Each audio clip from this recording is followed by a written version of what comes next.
Assalamualaikum warahmatullahi wabarakatuh. Perkenalkan, nama saya Seka Fatmadiana Putri, NIM 2602611105408 dari kelas PPG Prajabatan gelombang 1 tahun 2024 Universitas Jember, kelas 6F. Di sini saya akan menjelaskan tentang UAS perspektif sosiokultural penerapan ZPD di kelas 1 SDN Gebang 2 Jember.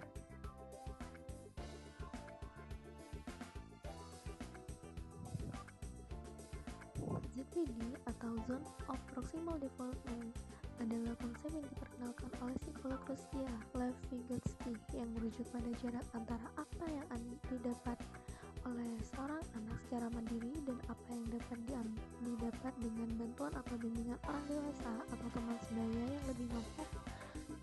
Konsep ini menggambarkan potensi perkembangan seorang anak ketika mereka diberikan dukungan yang tepat. ZPD menunjukkan dua tingkat perkembangan. Yang pertama, tingkat perkembangan aktual dan tingkat perkembangan potensi.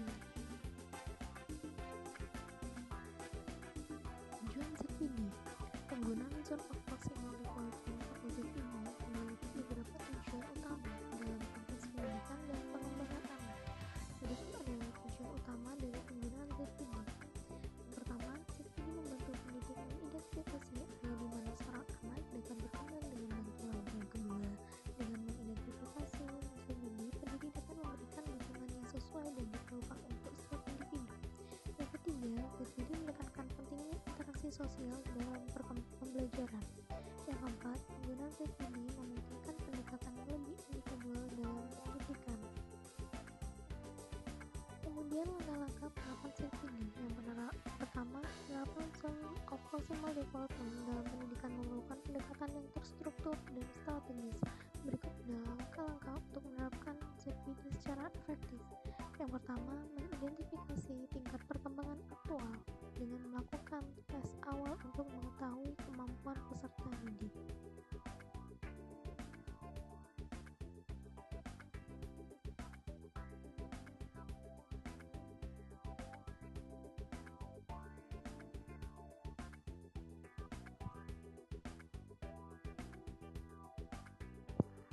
Kemudian yang kedua, tentukan tingkat perkembangan potensial dengan mengidentifikasi tugas-tugas atau keterampilan yang siswa dapat capai dengan bantuan. Kemudian mengobservasi interaksi siswa dengan guru atau teman sebaya saat mereka menghadapi tantangan yang lebih tinggi dari kemampuan mereka saat ini.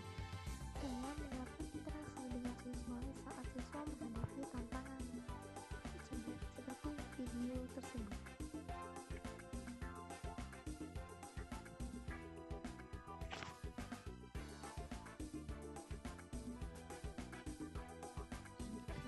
Dengan merancang intervensi atau dukungan yang tepat atau yang biasa disebut dengan scaffolding. Pertama, dengan memberikan bimbingan petunjuk atau alat bantu sesuai dengan untuk membantu siswa menyelesaikan tugas yang berada dalam ZPD mereka. Kemudian, dengan membentuk dukungan dapat berupa penjelasan tambahan, demonstrasi, tanya jawab, atau penggunaan materi pembelajaran disesuaikan. Di sini saya menjelaskan materi pembelajaran untuk membantu penyelesaian tugas dengan menggunakan media pembelajaran Microsoft PowerPoint. Keempat, dengan memfasilitasi pembelajaran kolaboratif dengan cara mendorong siswa untuk bekerja dalam kelompok atau pasangan sehingga mereka dapat saling membantu dan belajar dari satu sama lain. Kemudian dengan memanfaatkan dinamika kelompok untuk memungkinkan siswa yang lebih mampu membantu yang lain dalam menyelesaikan tugas-tugas yang lebih kompleks. Di sini saya memberikan tips untuk menyelesaikan permasalahan yang lebih kompleks.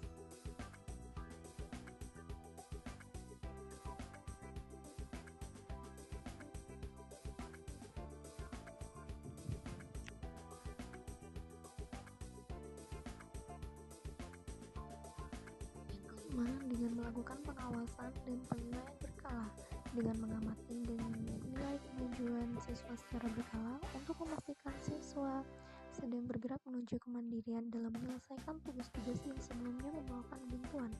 Kemudian dengan menyesuaikan tingkat dukungan berdasarkan kemajuan siswa secara bertahap, mengurangi bantuan saat mereka menjadi lebih mandiri. Di sini saya menggunakan contoh dengan menggunakan benda-benda konkret yang dimiliki oleh siswa.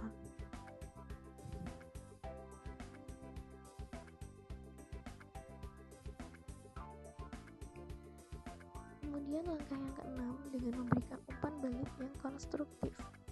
Dengan memberikan umpan balik yang spesifik dan konstruktif tentang kinerja siswa. Kemudian dengan memastikan umpan balik membantu siswa memahami apa yang mereka lakukan dengan baik dan area mana yang masih perlu ditingkatkan dari peserta didik.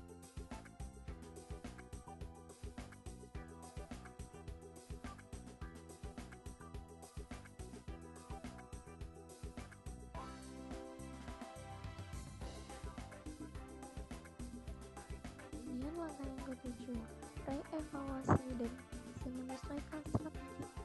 Nah, secara rutin, reevaluasi strategi setiap siswa karena kemampuannya berkembang seiring dengan waktu. Kemudian menyesuaikan strategi pengajaran dan tingkat dukungan berdasarkan perubahan dalam kemampuan dan kebutuhan siswa. Di sini saya melaksanakan refleksi setelah pembelajaran telah selesai.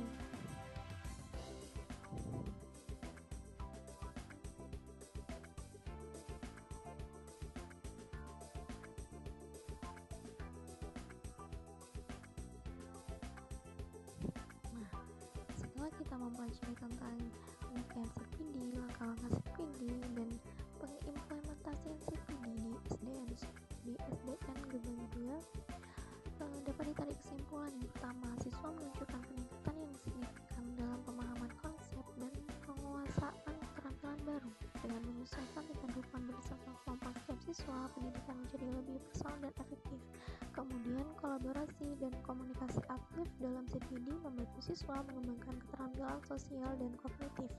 Dan yang terakhir, melalui proses scaffolding yang bertahap, siswa belajar untuk lebih meningkat lagi.